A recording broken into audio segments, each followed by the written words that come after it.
Good evening. UCC बनाम UGC, union civil code हमारे देश में लागू होने वाला था, अर्थात समान नागरिक संहिता। लेकिन उसके जगह यूजीसी के जो नए नियम आए हैं उसमें एसटी, एससी या ओबीसी को जो भी अधिकार दिए गए हैं, क्या ये समान नागरिक संहिता के विरोध कार्य नहीं है? नंबर 1। नंबर 2, क्या ईश्वर ने हमारी जो सृष्टि की है, क्या उसने हम लोगों को बनाते समय हम लोगों को जातियों में बांटा था? क्या ऐसा देखा गया है कि जो एसटी लोग हैं उनकी एक ही आँख है, या जो एससी हैं उनको भगवान ने एक ही कान दिए हैं, या जो ओबीसी है भगवान ने उनको एक हाथ या एक टांग दिए हैं? नहीं।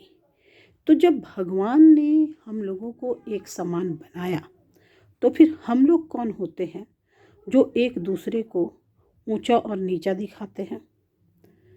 क्या ये उनके साथ अन्याय नहीं है कि हम लोग उनको हमेशा भिखमंगा बनाए हुए हैं? भीख की रोटी पे वो जिंदा है। 10 नंबर लाओगे तुम पास कर जाओगे, काहे कि तुम एसटी हो। 20 नंबर लाओगे तो तुम पास कर जाओगे क्योंकि तुम एससी हो। 30 नंबर लाओगे तो तुम पास कर जाओगे क्योंकि तुम ओबीसी हो। लेकिन अगर तुम जनरल हो तो तुमको तो 40 नंबर लाना होगा।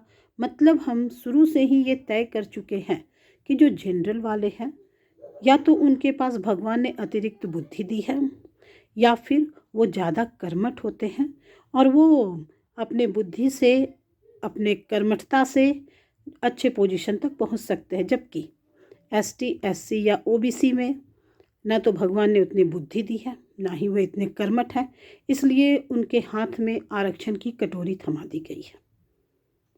एक्चुअली ये सिर्फ और सिर्फ राजनीतिक हथकंडा है।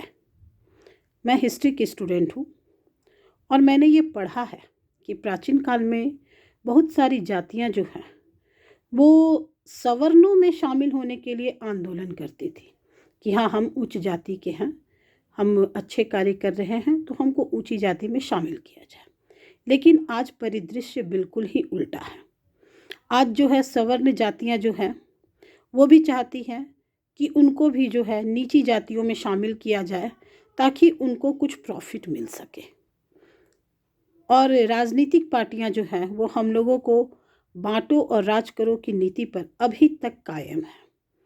अंग्रेज़ों ने 1906 ईस्वी में जब मुस्लिम लीग की स्थापना की थी ढाका के नवाब के अधीन, तो उस समय उनका मकसद था कि भारत को जो है हिंदू और मुसलमानों में बांटा जाए। करजन की जो बंगाल विभाजन की नीति थी उसमें यह स्पष्ट था कि वो हिंदुओं की एकता और मुस्लिमों की एकता को ख़त्म करना चाहती थी और इसलिए उसने बंगाल विभाजन का निर्णय लिया था। लेकिन जब बंगाल विभाजन का पुरजोर विरोध हुआ और स्वदेशी आंदोलन चला तो उन लोगों ने दूसरा गेम खेला और कांग्रेस के विरोध ही मुस्लिम लीग को खड़ा किया। बात यहीं पर समाप्त नहीं हुई।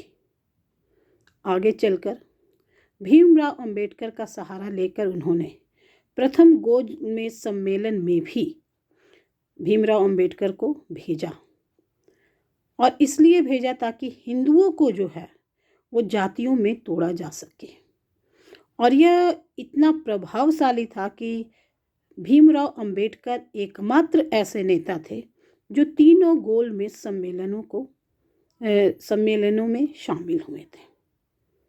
और जब संविधान निर्माण की बात हुई तो जानबूझ करके एसटी और एससी के नाम पर आरक्षण की व्यवस्था की गई ताकि जो हिंदू समाज है वो बटा रहे। और जब इतने पर भी कांग्रेस संतुष्ट न हुई तो उन्होंने मंडल आयोग का गठन किया और मंडल आयोग के द्वारा फिर ओबीसी को ला करके समाज को बांटने का काम किया। और यह काम अभी तक चल रहा है। 70 साल हो गए हैं भारतीय संविधान को बने हुए। 70 साल में तो कई पीढ़ियां आगे बढ़ चुकी है, लेकिन हमारी मानसिकताएं आज भी वहीं की वहीं हैं। एसटी, एससी और ओबीसी को ये समझाया जाता है कि तुम्हारा तो फायदा है आरक्षण में, तो तुम क्यों आरक्षण छोड़ोगे। उनको ये नहीं समझाया जाता है कि ईश्वर ने तुम्हें भी उतनी ही बुद्धि दी है तुम्हें भी उतने ही शारीरिक क्षमता प्रदान की है कि तुम जो हो अपने बलबूते पर आगे बढ़ सको। लेकिन नहीं, अगर ऐसा होगा तो हमारा समाज जो है वो बहुत आगे नहीं बढ़ जाएगा। तो समाज को तोड़ो, लोगों को जातियों में विभाजित करो, ताकि भारत में कभी भी एकता ना आ सके।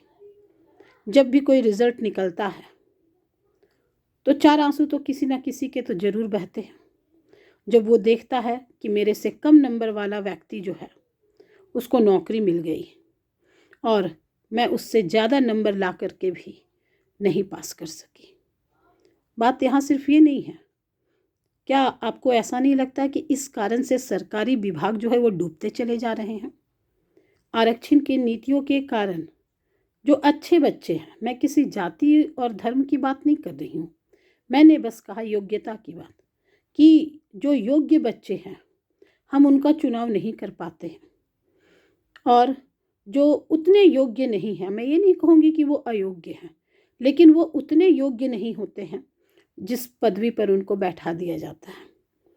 झारखंड में, अदर स्टेट्स में भी बहुत सारे जो है बच्चे मेडिकल या इंजीनियरिंग के दौरान आत्महत्या करते हैं। क्या इसके मूल में ये वजह नहीं है कि उन्हें जो है कम नंबरों से ला करके एडमिशन तो दे दिया जाता है, लेकिन वहाँ पर जब उन पे वो पढ़ाई का बोझ बढ़ता है और वो इस बोझ को संभाल नहीं पाते हैं तो उनके लिए और कोई रास्ता नहीं बचता है। सवाल है कि क्या किया जाए, ये एक बहुत बड़ा प्रश्न है। यूजीसी नहीं, हमें यूसीसी चाहिए। हम सब भारतीय, चाहे किसी भी धर्म के हो, जाति के हों, हम सभी एक हैं और हमारी एकता बनाए रखने के लिए इस तरह की जो नीतियां हैं उनको खत्म होना ही होगा। धन्यवाद।